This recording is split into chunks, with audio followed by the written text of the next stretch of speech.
The opinions and views expressed by individuals during this broadcast are their own.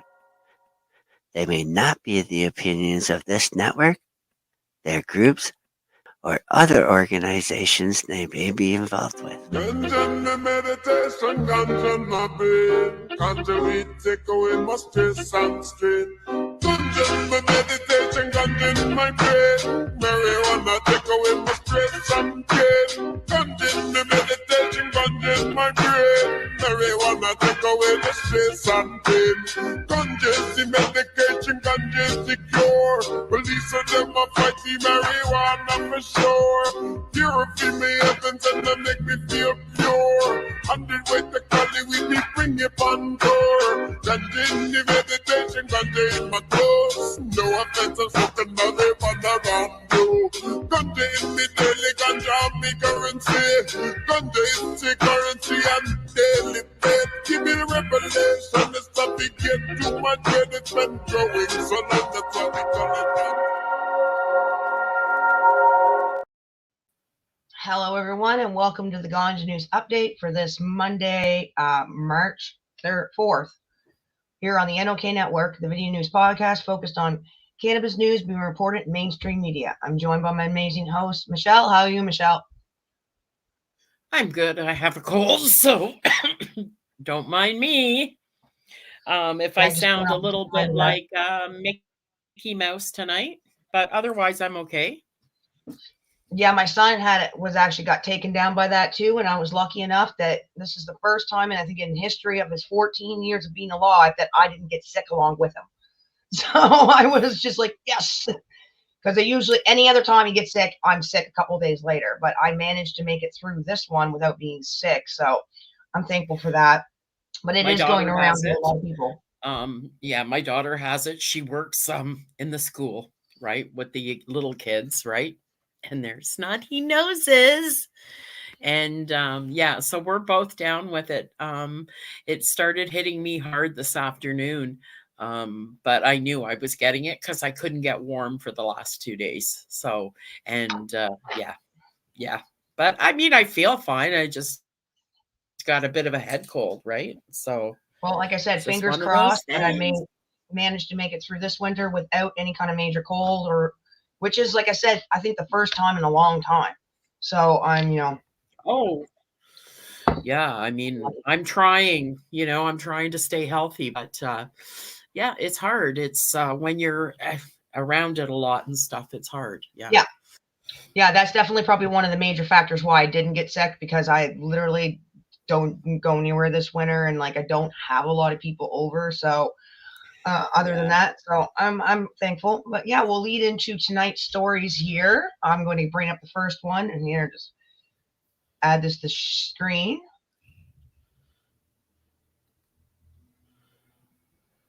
At the stage. Yeah. There we go. So the first story tonight is from businessofcannabis.com. So Canada is set to make major changes to the cannabis excise tax. Yeah. Canada's House of Commons Standing Committee on Finance has recommended a change in how cannabis is taxed. This major change would see the current rate of $1 per gram, or 10% of the producer's selling price, whichever is higher, be limited to 10% ad valorem, a percentage of the wholesale pricing of the cannabis product.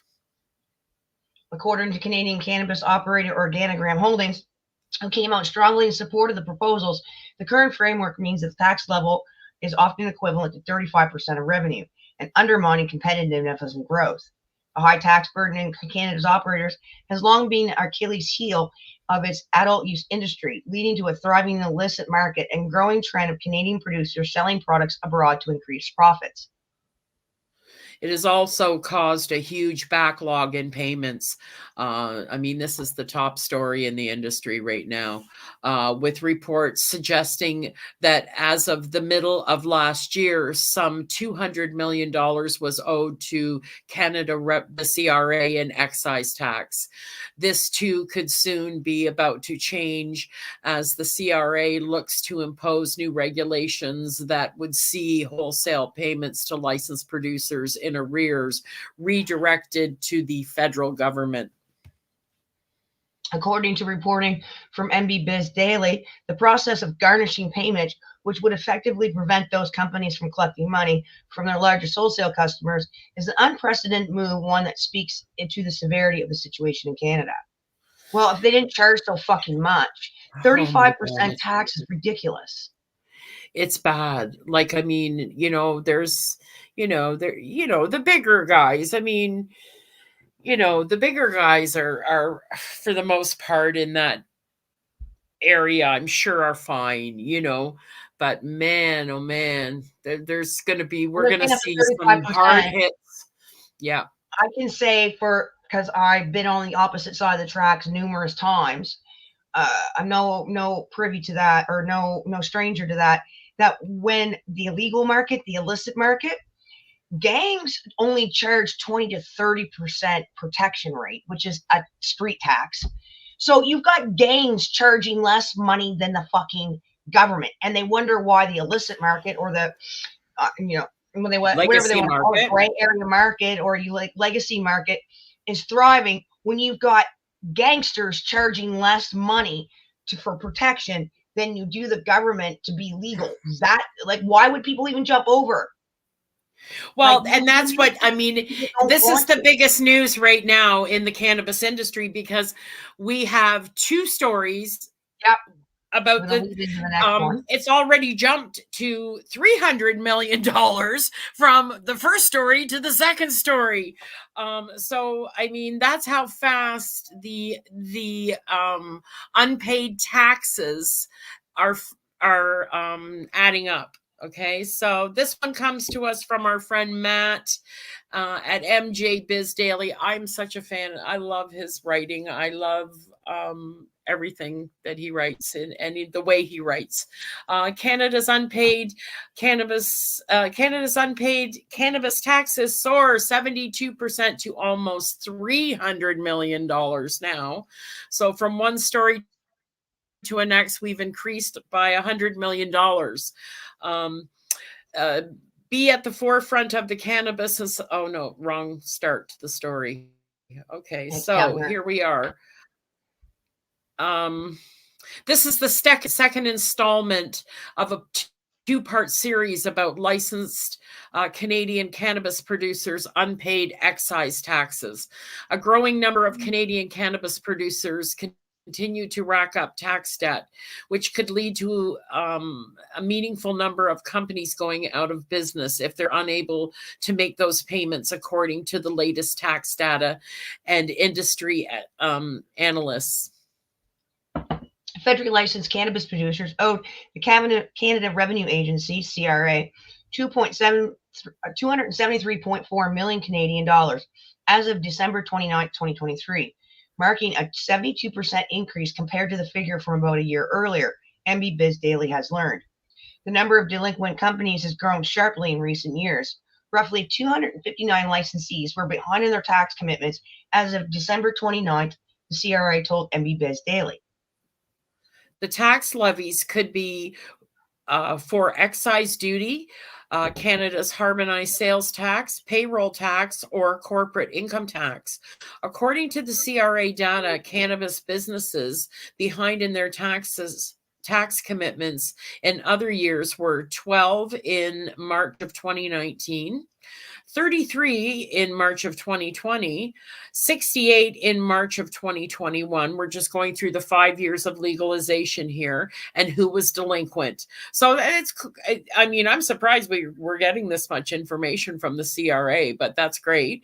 141 companies in March of 2022, and now we're up to 213 companies as of March 23. The snowballing situation might have been what promoted the CRA to embark on an unprecedented crackdown. Last week, citing, so go ahead. Last week, citing provincial and industry sources, MBBiz Daily reported that the CRA had ordered at least 3 government-owned wholesalers to garnish payments from licensed producers that were delinquent on their tax commitments. 3 wholesalers, British Columbia, Ontario, and Quebec, account for almost 3/4 of all legal cannabis in Canada.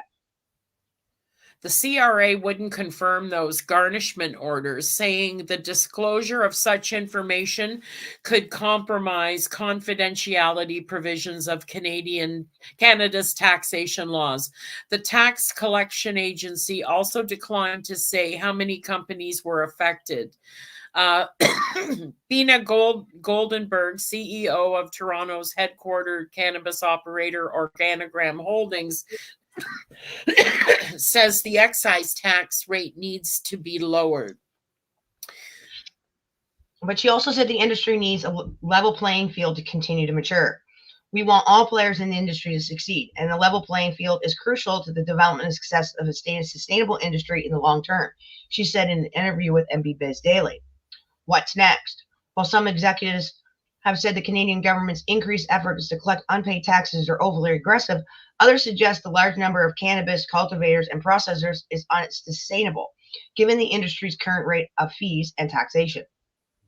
Owen Bennett, a cannabis equity analyst for a New York-based investment bank Jefferies Group, wrote in a note to clients that hyper competition and pricing pressures are partially responsible for operational headwinds that have caused many licensed producers to fall behind on their federal taxes.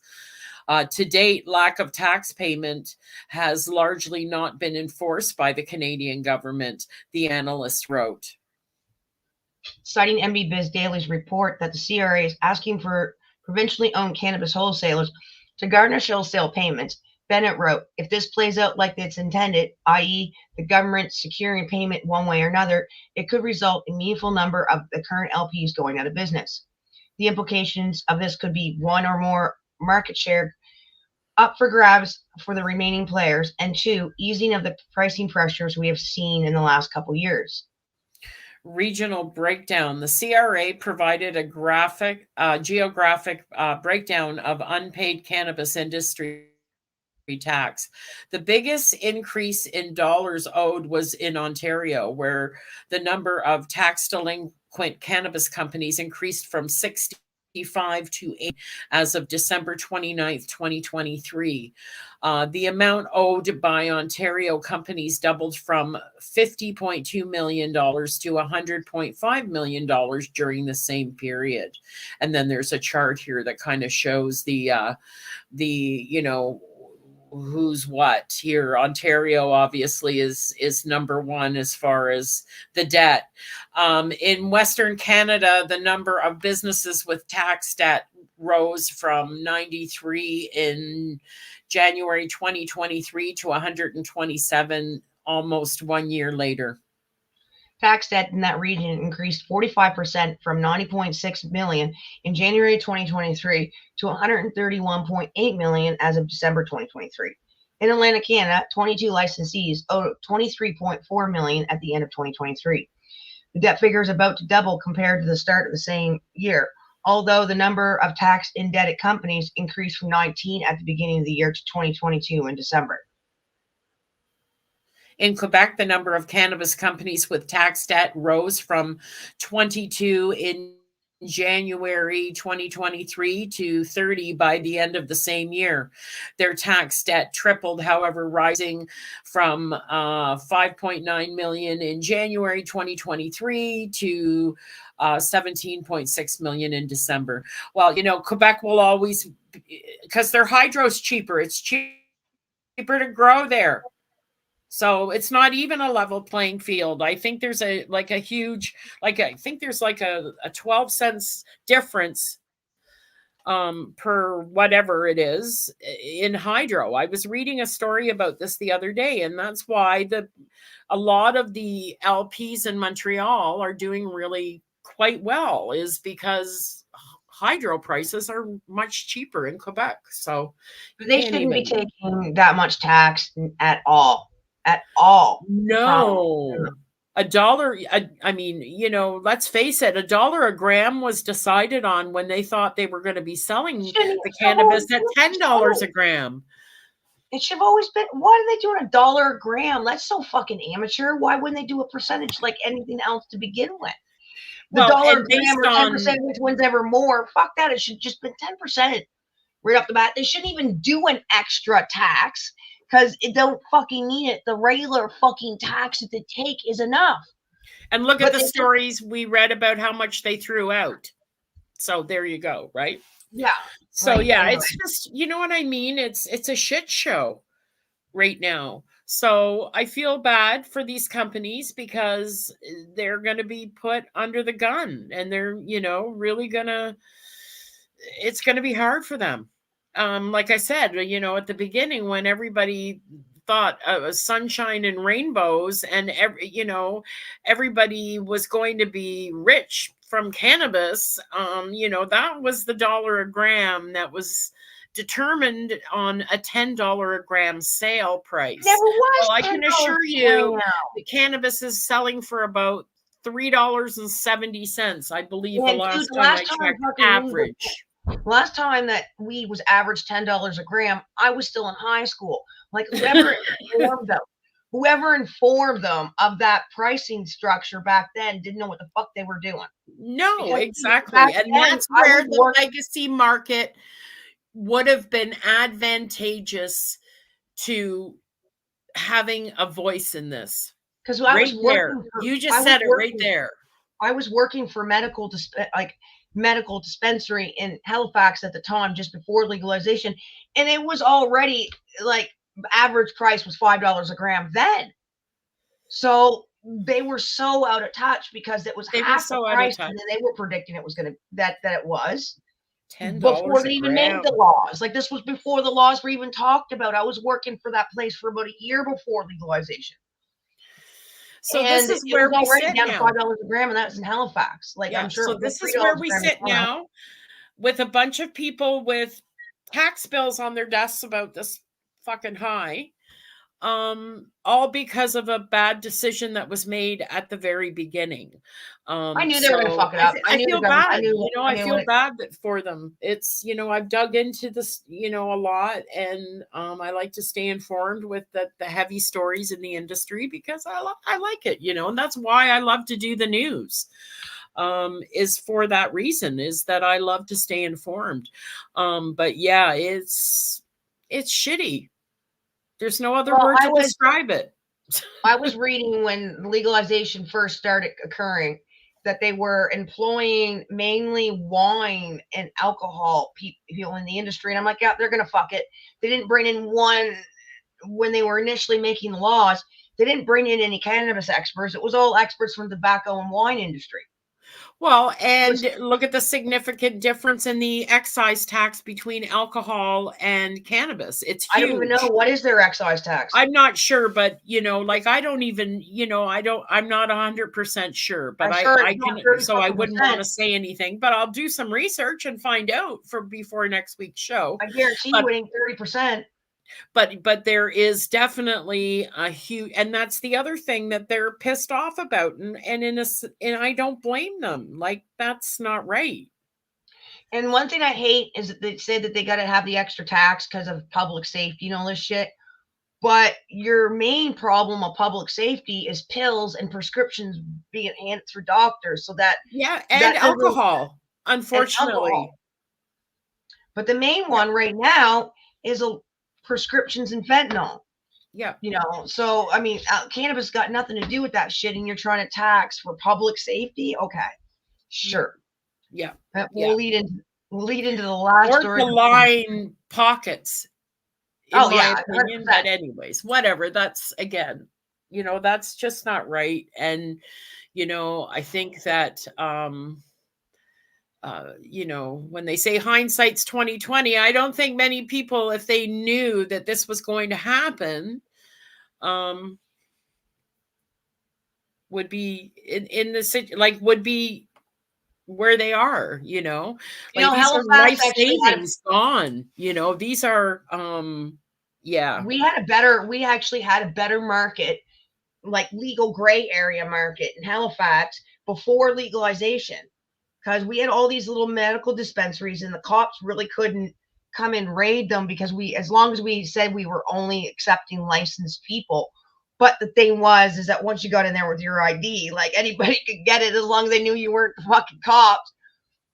And there was a better market then than when they legalized. And then it's just like, you know, it's pretty sad that that they haven't been able to do better than what we were doing 4 years ago, before 5 years ago, when they decided to legalize.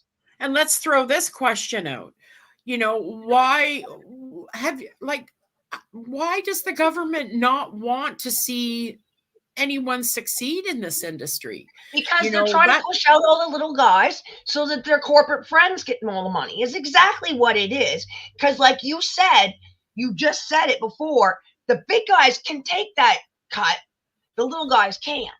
yeah. So they've structured it in a way that their fucking friends, aka the tobacco and alcohol people that are already lining their fucking pockets, are the ones making the money, and that people actually that were in the cannabis industry aren't making the money. And it's just Yeah, a it's ploy. not fair. It's just, you know, yeah, I feel bad. I feel bad because it's going to, you know, I can That's why people remember should like 5 grow as years much ago as they having, can. yeah, Stop I supporting remember having the legal weed. conversation though with people and saying, you know, it was just, it's, you know, where are we going to be in 5 years? And look at where we are. It's ready to, I You're going think to we're see going to more and more only end up people. with the top 5, and that can afford to keep, Here, I don't know, or the top here's maybe the thing 10. here's what they think that they didn't realize is that when Yeah. they legalized it, they made it way more socially acceptable.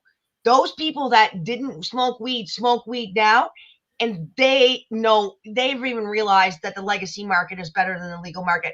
So they made the market bigger, but I think you're going to see in 5 years, I don't think you're going to see any of these corporations really thrive beyond much more. I think you're going to see more people grow for themselves or support their local grower, because you got a lot of Or be people, less like people Europe and care not when you make it a buy it. profitable commodity. Like be like Europe and not make it a profit making machine. Like with social It clubs should and be a things like commodity. that. It should be a subsidized commodity, but it won't be because they just see too many dollar signs. They Yeah. see too many dollar signs in it, just like tobacco and alcohol. Well, and I guess this brings us to the next story. But And this is another like kick in the ass too. We all know it. Manitoba and Quebec as well. Um, okay, so this comes to us from the CBC. Cannabis advocate urges Manitoba NDP to change rules as group appeals ban on homegrown plants. Provincial ban infringes on federal law that allows up to 4 plants in a person's home. A cannabis advocacy organization is appealing a court decision that upheld a provincial ban on homegrown cannabis, saying that the law infringes on federal jurisdiction and it's unconstitutional. last October, Manitoba's Court of Kings ruled that the province was within its rights to impose the regulation. While Federal Cannabis Act, which legalized cannabis in 2018, states up to 4 cannabis plants can be grown at a residence at one time, it gives individual provinces the opportunity to impose further restrictions. But weeks ahead of legalization in 2018, the then progressive conservative government of Manitoba introduced a ban on growing pot at home under the province Liquor, Gaming, and Cannabis Control Act, introducing a $2,542 fine for doing so. The not-for-profit organization Toba Grown, which provides some cannabis products sold at Manitoba's dispensaries, challenged that ban in August 2020 in its August 2020 court case, arguing that the Federal Cannabis Act doesn't give provinces and territories the permission to implement a ban, and that the existing regulation is overly punitive. They argued the ban was an attempt to recriminalize home cultivation, and the regulation veered into criminal law. Justice Shauna McCarthy disagreed, calling the provincial regulation a means of regulating and controlling access to cannabis in the interest of the public. In its appeal, Toblerone said the decision should be reversed, arguing that the King's Bench judge made a legal error in the assessment. Jesse Lavoie, Toblerone's founder, said McCarthy relied heavily on a Quebec Supreme Court decision last April that upheld a ban on homegrown production in that province. Manitoba and Quebec were the only two provinces to introduce such bans in 2018. In Quebec, they control all the distribution, all the stores, so the Supreme Court said in order to defend that monopoly, you can make this ban, said Lavoie. Here, there's no monopoly, all private and public companies who are, trying to make their way in the industry here, and it's criminalized here. Very different than defending a monopoly. Lavoie previously told CBC News Toblerone was fighting an uphill battle trying to overturn the ban after Quebec's ruling. He said with the appeal, he's now fighting the mountain battle. We're definitely in the underdog position for sure, but we're still clinging to our case, and our lawyers are very confident, he said. We've invested $135,000, mostly personal funds there. I gain nothing from walking away. We gain a lot if we keep pushing, and pushing for that promise that was made for us as well. The group calls on the premier to drop ban. Before being elected, Premier Wad Kinew voiced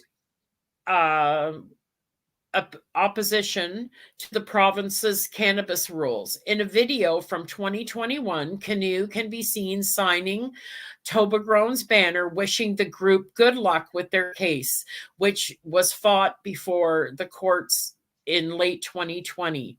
The NDP government elected last October told CBC News Friday it won't comment on ongoing litigation. But Lavoie said he's heard promises over the years that the party was supportive of dropping the ban. He also he said previously he knew the Kinew government would drop the lawsuit in exchange for a mutually agreed upon timeline to change the provincial rules. We have no guarantees. We all, yeah. We have no guarantees. We have no guarantees. So if we go to pull the lawsuit back now, there's no guarantee that the ban will change. Our only option is to currently continue suing the government, Lavoie said. Yeah, I don't understand how they can. It's just stupid because there's so much money. Because of Quebec, Quebec said no because they said you can't. They're trying to defend a complete monopoly there. I mean, because there's no private stores; it's all government stores. The mall probably You're not even, even though. Funny enough, my jewelry sells like crazy there, and it's got pot leaves all over it. So you explain that one to me. But yes, it's unbelievable. It's unbelievable. And so they wanted a complete monopoly. A complete monopoly. So anyways, they got it. Oh yeah. That doesn't surprise me in Quebec though. Well, it's getting to that time to we're going to need to definitely go for a medication break. Sorry. Time to pay some bills, and stay tuned from a word from our sponsors. Then we will return to more stories making mainstream media news. Back in a few minutes on the God News Update on the NOK Network.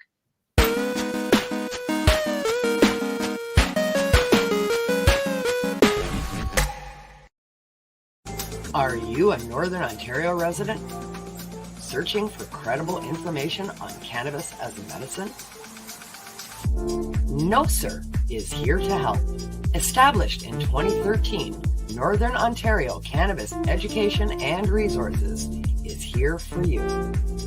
No Sir Director Kim Cooper brings you 45 plus years experience utilizing cannabis as a medicine and is spreading the education across the North. Activism, resources, referrals, and more at No Sir. Don't be a jackass.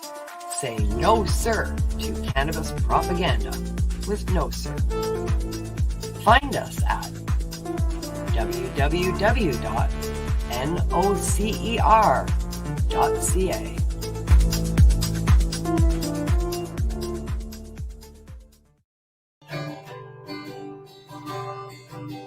Peace, news, and views on NOK Network.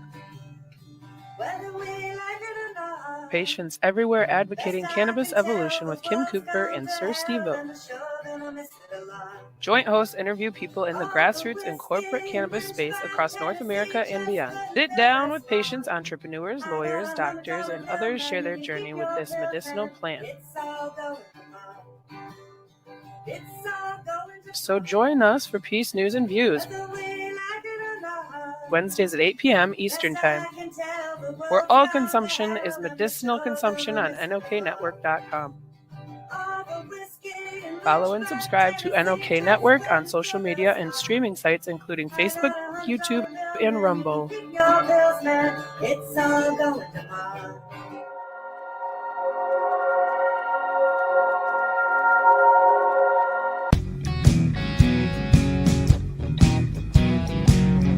Psychedelic Tuesdays on NOK Network. Tune in at 8 p.m. Eastern Standard Time on Psychedelic Reports. Ufa Alvarius is scouring the newsletters for stories being reported in mainstream media on psychedelic rights and passing them on to Hobby Puppets and Karen Simpson so they can bring you, our listeners, in their 60-minute video news podcast.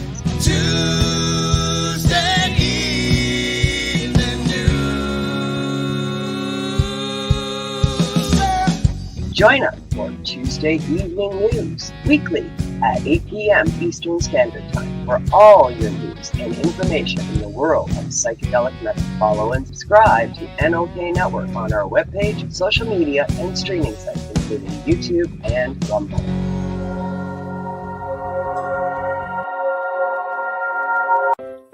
Join us for NOK Network monthly specials, 12 months a year. Movie nights, spotlight on entertainment,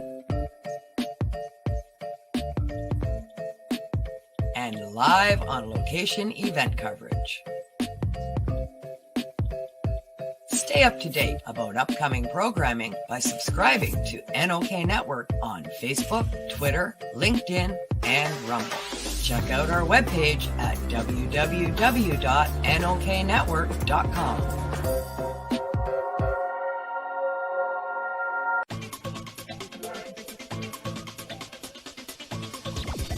Advertising space available at NOK. Contact us for a rate sheet at nokknetwork.com.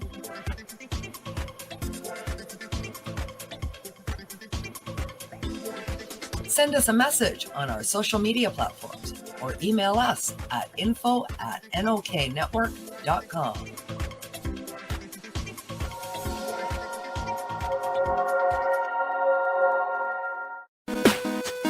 Welcome back to the show in our regular program.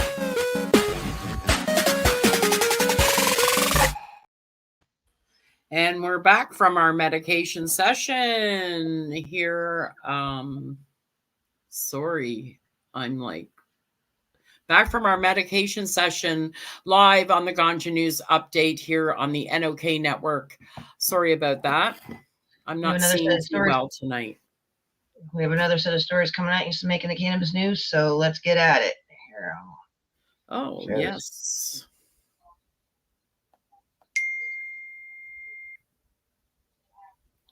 Sorry. There we go. This one is coming from High Science.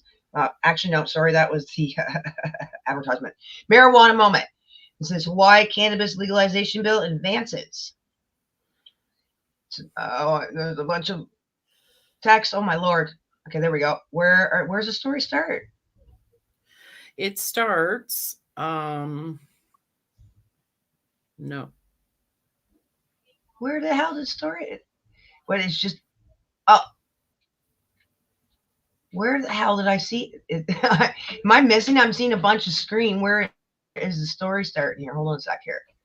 Free to know, because there's a bunch of advertisement. Oh, this must be it here. Yeah. No, this is not. It was supposed says why cannabis legalization bill advances. I got it. And then Hawaii State Panel approves marijuana legalization bill. There we go.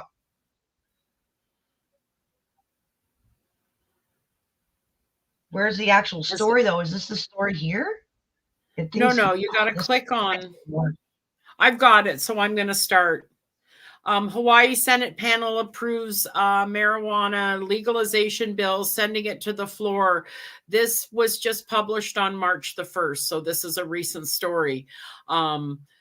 A pair of Senate committees in Hawaii have advanced a bill that would legalize cannabis in the states, adopting a number of amendments to the underlying proposal before sending it to the chamber floor, where a vote is expected next week. Okay, it's called Hawaii Senate. I'm not seeing this text at all on here. Okay, because I found it no problem. Okay, here it is. No, next. Here it is, right here, the first one. It's the first one. Okay, where did you end then? Click on that one, right here.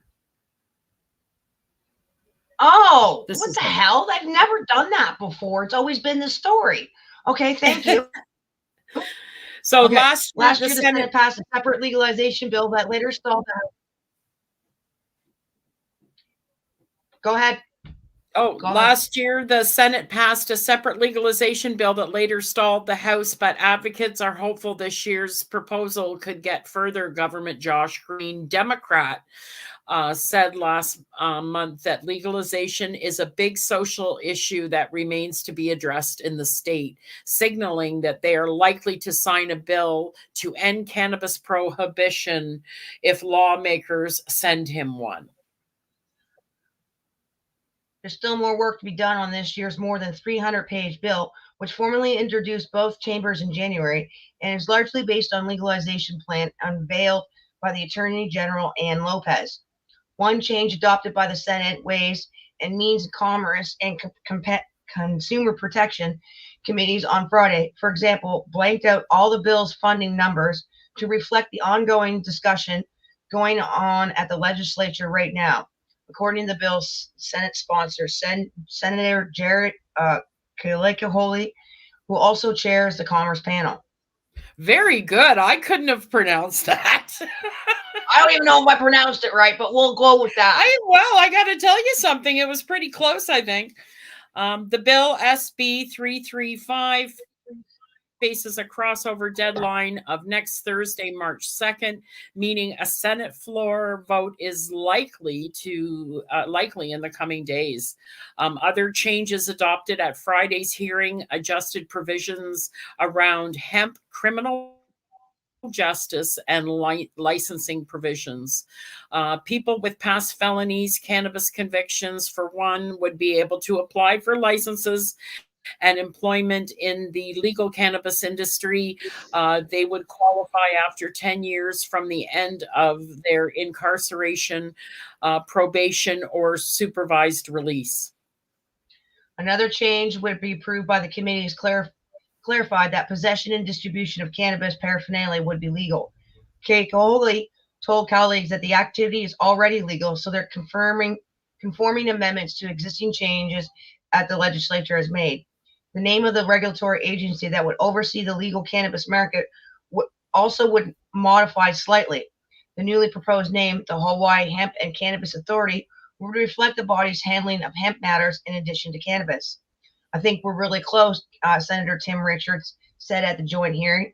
I'm going to be supporting with reservations, but just because I think we still got a little bit we need to do, but I think we're close. And is that the, oh no, we're not the end there. We're still more. Senate Sharon Y. Moriwaki, Democrat, meanwhile said she had concerns about the cannabis, saying the state should still work around issues, has work to do around medical cannabis. She also said that as the state works to discourage alcohol use, I see this as a kind of counter to that, warning lots of problems in the community. Republican Senator Kurt Fevela said he couldn't support the bill because we have no parameters really on how it's going to be. You guys all know I support hemp, he said, but with the cannabis pleasuring thing, I cannot support the bills. In submitted testimony, law enforcement in the state sharply opposed the bill. The State Department of Law Enforcement, for example, said the submitted testimony that it has serious concerns about the bill. It cited a controversial report from the Rocky Mountain high-density drug trafficking area in Colorado, claiming fatal car crashes have been linked to cannabis nearly double between 2013 and 2020. If cannabis would be legalized in the adult system for Hawaii, then it's highly probable that the rate of fatal car crashes on roadway deaths in Hawaii would barely likely increase, especially amongst young drivers in Hawaii, the department argued. If the measure does move forward, the Department of Law Enforcement added it wants more money to offset substantial, predictable, illegal activity that our community will see, asking for at least $2 million in funding to the agency's enforcement unit and 17 new enforcement staff. The State Department of Education also expressed strong concerns with the proposal and the potential impacts it could have, noting that THC could impair brain development in young people and pointing to a study showing that an increase in youth use after adult use legalization. Therefore, if Hawaii legalizes adult recreational cannabis use, wrote Superintendent Keith's Haishei, it must also invest in prevention and education initiatives. Legalization advocates, meanwhile, have called on lawmakers to pass a legalization proposal, but only after making changes to address what they say is an incomplete plan for legalization. Karen O'Keefe, Director of State Policies for the Group Medical Policy Project, said that the bill on its current form takes an overly punitive approach and fails to include sufficient commitment to equity. Alarmingly, O'Keefe told the panels the bill could result in more people being ensnared in the criminal justice system for cannabis use instead of less. She also pushed back against some claims by opponents contending that many prohibitionists claim that claims are untethered to reality. Teen use has, in fact, gone down since legalization in legal states, MPP testimony says, and there has not been an increase in psychosis in those jurisdictions. ACLU of Hawaii said it supports adult use cannabis legalization, but complained that this draft falls short of the robust social equity and reparative justice reforms required to address the harms and collateral consequences of cannabis arrest and conviction records that last a lifetime. Notably, these harms have disparately impacted the Native Hawaiians, ACLU added.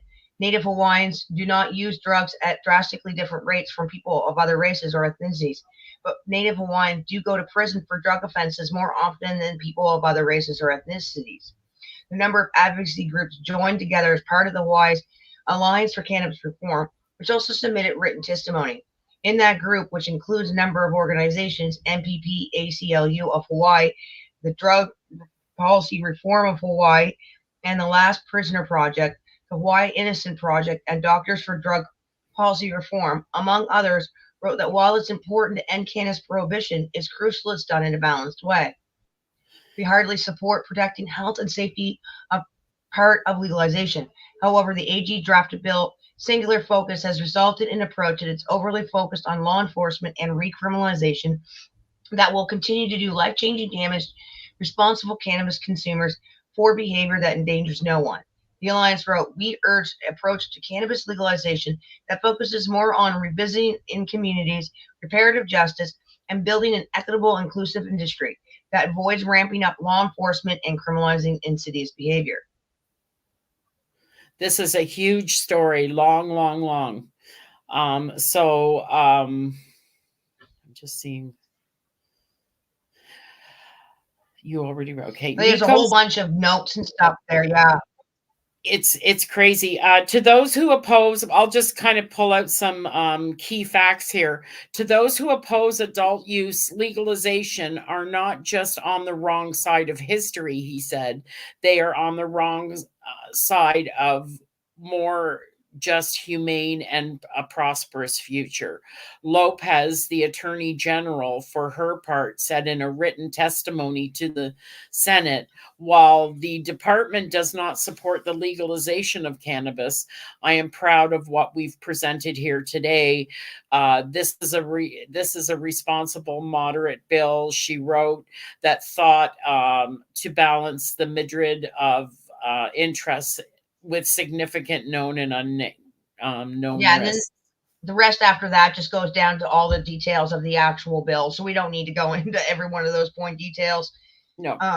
About that. So we can end up there on that one. So, I mean, at least it's another whole story here that the Republican government in that state are against it and the Democrats are for it. It's typical for the most part. But I mean, it's a highly big tourist destination. It could be a really big draw for tourism there, because it's so beautiful there, right? So yeah, definitely. But it sounds like they got some people in government with some old school thinking of cannabis, like that whole oh yeah, impaired driving is going to go so high. They tried to fucking say that in Canada, and they come back with statistics that it's no different than it was before legalization when it comes to car crashes and all that shit. So yeah, exactly. They're fighting on to some pretty old school data and not kind of looking at the broader picture, because that's only one report. And they said it was a badly written report. So maybe you should be looking into your research somewhere else before making those decisions, because it's been reported in numerous areas that the fatal traffic rate or crashes do not go up with cannabis use. So that brings us to our second story in the second half of the show tonight. New Jersey, it comes to us from mjbizdaily.com. New Jersey surpasses 100 cannabis stores, projects $1 billion in sales. The New Jersey governor's office is celebrating the opening of more than 100 cannabis stores in the states.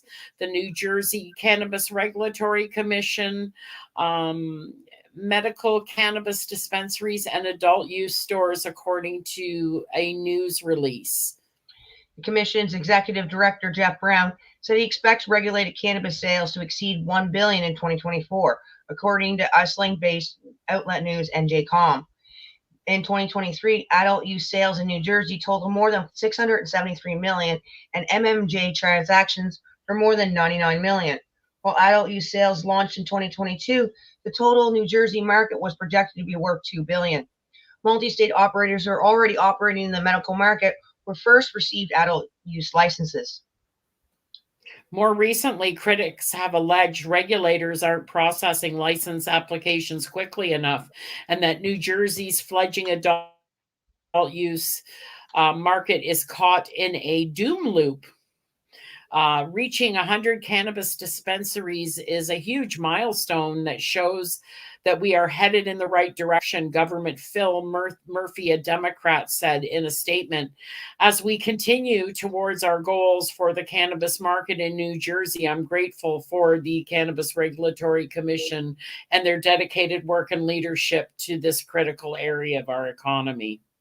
See, that's how it should be, right? Well, I mean, they still weren't like putting out licenses fast enough, but yeah, their industry seems to be growing pretty quickly there in New York. So, And well, and New Jersey. So good for them. I mean, I think they're doing it better than we did. I mean, it's just my opinion. Different, it goes by state, What I'm different seeing states, now. sure, but yeah, there's definitely, the good and the bad, but Canada's not doing any good. Like, I can't say anything positive about our legalization. I can at least say some positive about some of the things that they're doing in the States. I just Yeah. can't, like, they're definitely ahead of us because, I mean, but not by far. I mean, there's still a lot of shit to Yeah. be done there, but it seems like some states are better than others, definitely. Oh, for sure. For sure. For sure. And that brings us to our last story of the night. Yeah, this one's coming from Reuters.com. And this one is Thailand to ban recreational cannabis use by the end of the year. This is a follow up to the ones that we've been going before, so I'll let you take it away from there.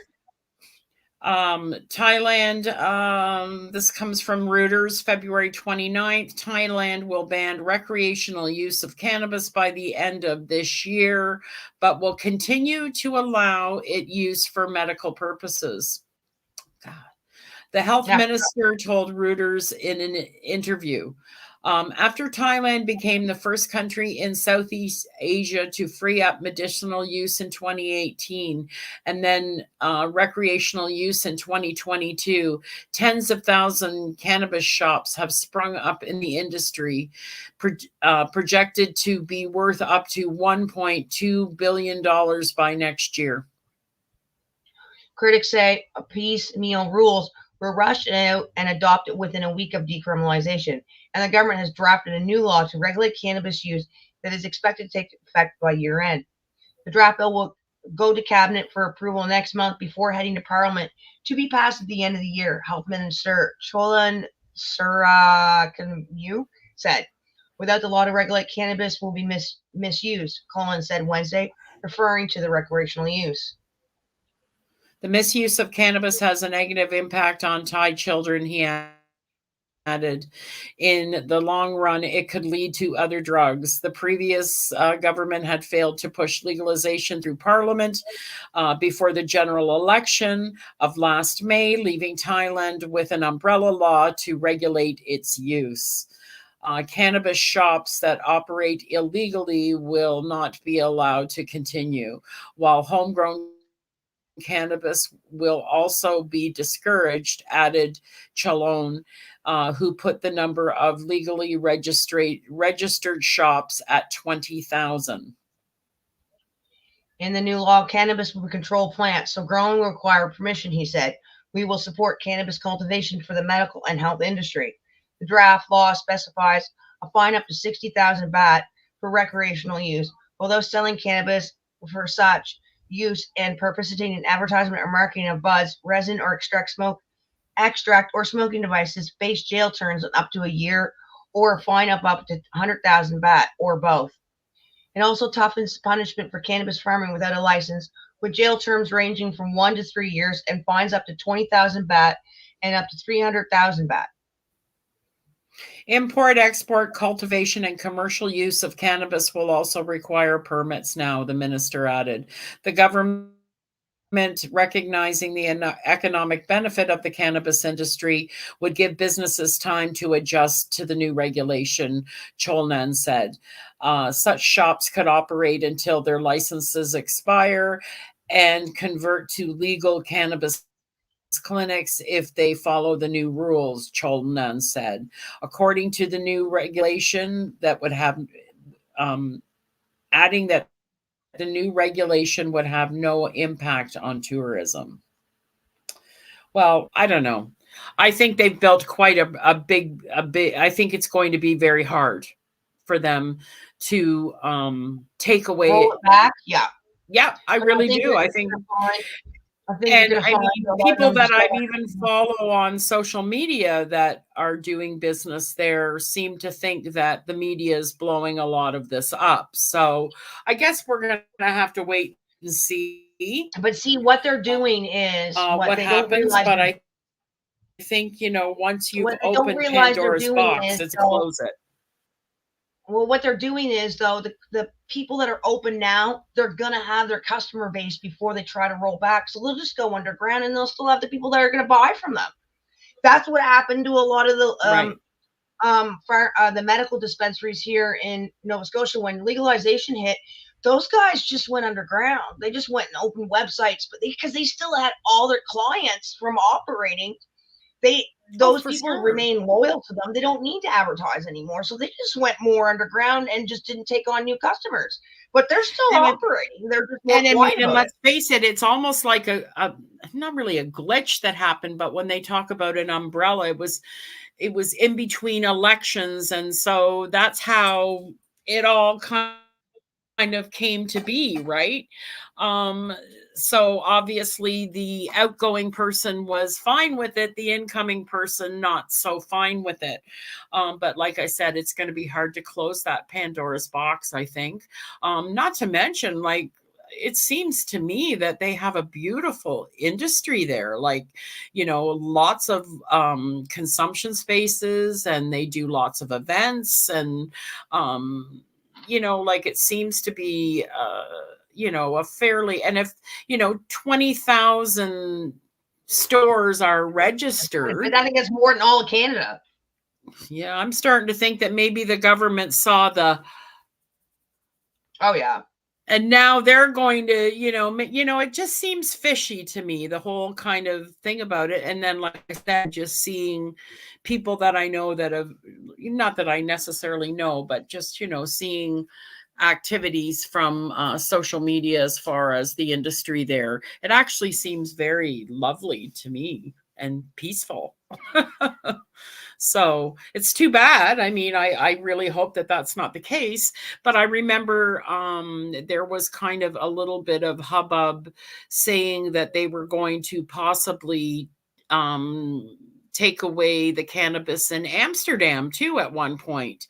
But I think only for tourists or something crazy like that. So I don't know. We'll see it when it happens. But like I said, I think it's a pretty big Pandora's box to shut. That's just my opinion.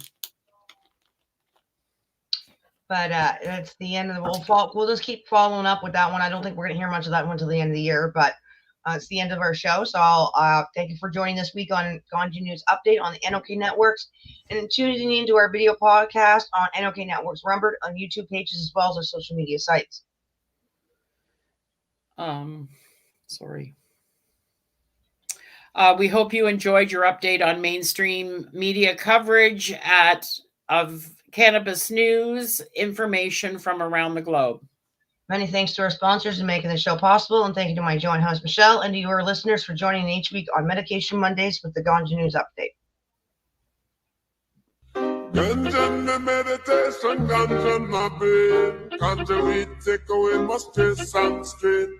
Ganja my meditation, ganja in my brain. Marijuana take away my stress and pain. Ganja my meditation, ganja in my brain. Marijuana take away the stress and pain. Ganja is the medication, ganja is the cure. Police of them a fight the marijuana for sure. Purify me essence and they make me feel pure. 100 way to Cali, we be bring it on tour. Ganja in the meditation, ganja in my clothes. No offense, I'm smoking another one around you. Ganja in me daily, ganja me currency.